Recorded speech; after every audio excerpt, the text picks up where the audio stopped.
In this video, I'll walk you through how to install rear brake and turn signal bulbs on a 1983 Lincoln Continental Mark VI.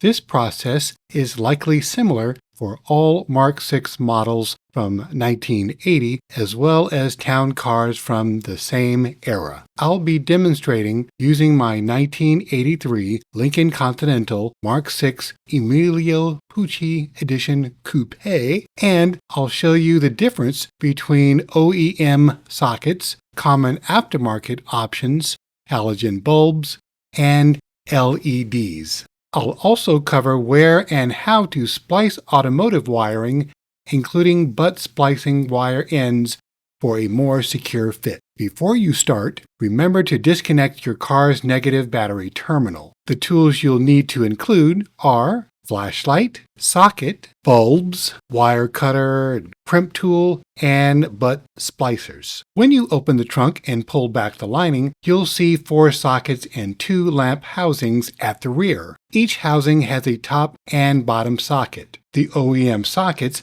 have 3 wires, black, multicolored stripe, and brown, and are elongated with a set of slots. To install a bulb, align the tab on the bulb with the groove in the socket. Push the bulb inward until you feel some resistance, then gently twist until it's secure.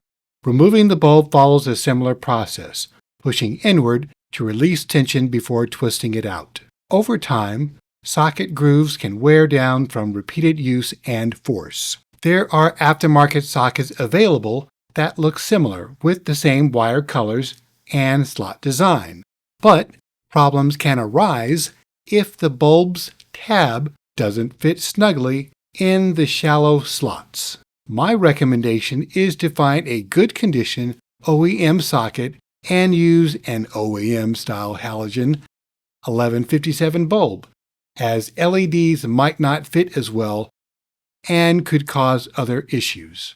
If the socket is defective, cut the wires, strip about 1/4 inch from each end using the 14 to 16 gauge slot of your wire cutter and expose the raw wire. Match the new socket's wires to the vehicles, for example, black to black, and use butt splicers to crimp them together securely. Repeat this process for the remaining wires. You can insert the bulb into the socket either before or after connecting the wires. Once finished, reconnect the negative battery terminal and test to ensure the bulbs function properly for both the turn signal and brake lights. That's it. Please like and subscribe for more videos.